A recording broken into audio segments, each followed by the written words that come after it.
भगवान ने नारी को संवेदना करुणा का अंदर उसके अंदर एक सॉफ्टवेयर फिट कर दिया है कि उसके अंदर ये दया करुणा ममता उदारता प्रेम आत्मीयता ये गुण नारी के गुण हैं। और पुरुष के गुण कौन से हैं? उनके अंदर है पौरुषत्व, धीरता, वीरता, साहस, पराक्रम, ये पुरुष के गुण हैं। तो हमारे देश में जब तक ये दोनों ही गुण अपने सर्वोच्च पर थे तब तक ये देश जो है अपनी ऊंचाइयों पर पहुंचा। और हमारे देश का, हमारी संस्कृति का एक ही मंत्र है, सर्वे भवन्तु सुखिनः, सर्वे सन्तु निरामयाः। और साथ में वसुधैव कुटुम्बकम्, सबको जियो और जीने दो, ये हमारी संस्कृति का मूलभूत हमारे सबके डीएनए में है।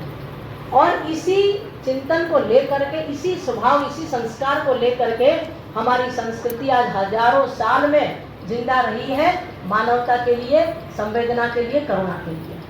आज आप देखिए पूरे विश्व भर में चारों तरफ जहाँ कहीं हम देखते हैं वहाँ युद्ध के बिल्कुल मतलब ऐसे लगते हैं एक देश दूसरे देश को मारने पीटने काटने के लिए तैयार है। एक व्यक्ति दूसरे व्यक्ति के पीछे इस तरह पड़ा है कि पता नहीं उसको क्या तो मिल जाएगा।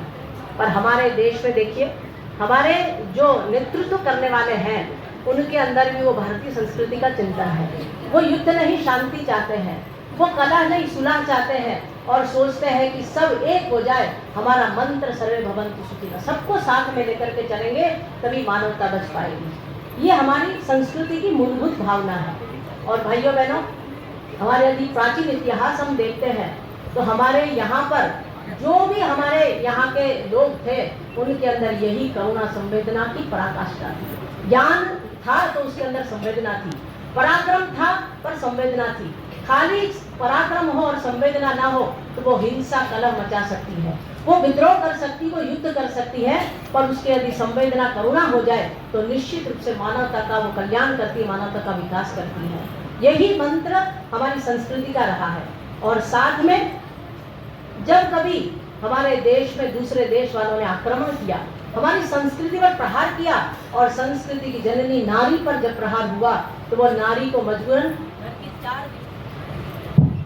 घर की चार दीवारी के बीच में रहने के लिए मजबूर होना पड़ा, पर्दे के पीछे रहना पड़ा। और अनेक उसके ऊपर जो है आक्रांताओं ने आतताई की, उसको जबरन किया। तो क्या होने लगा कि उनको जो है बचपन से ही शादी करने की प्रथा चली। कई बच्चियां बहनें हमारी अपने पति के पीछे जौहर करने लगी और न जाने कितनी प्रथा परंपरा उस समय की परिस्थिति को देख करके पैदा हुई थी।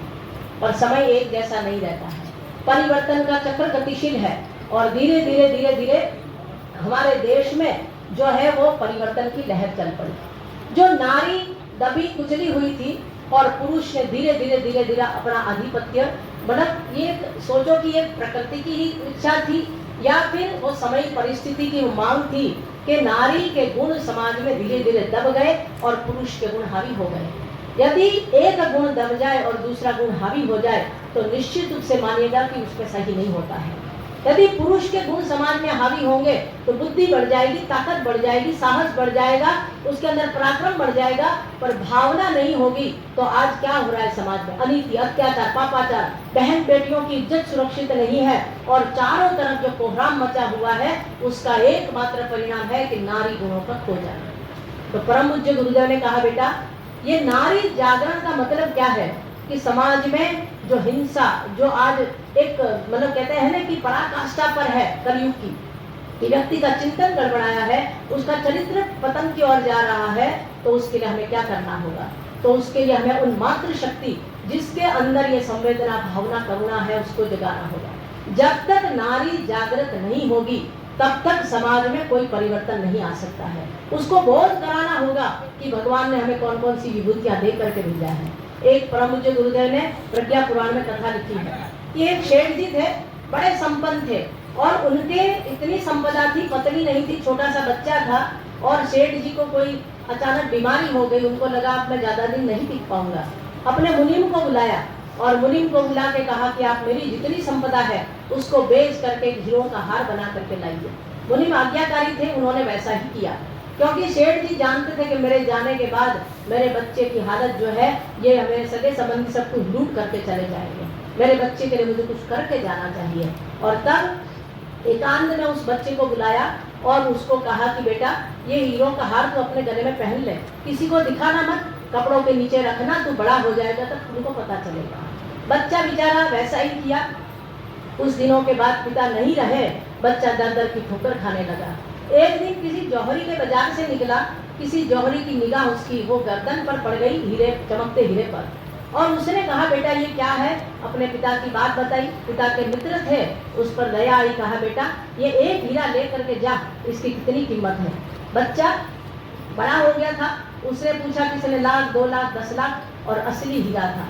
और धीरे धीरे धीरे करके उसको लगा कि मेरे पिता मेरे गले में कितनी बड़ी संपदा दे करके गए हैं और मैं दर दर की ठोकरें खा रहा हूँ। बहनों, भगवान ने भी हम सबको वो संपदा दी है। बहनों के अंदर मातृत्व, बहनों के अंदर करुणा, दया, संवेदना, ममता, ये पराकाष्ठा है इसकी, पर ये गुण कहीं खो गए हैं हमारे। इन गुणों को उजागर करने की आवश्यकता है। इसीलिए परम पूज्य गुरुदेव बार बार हम लोगों को बुलाते हैं, झकझोरते हैं और हमारे अंदर सोई हुई शक्तियों को जागृत करते हैं।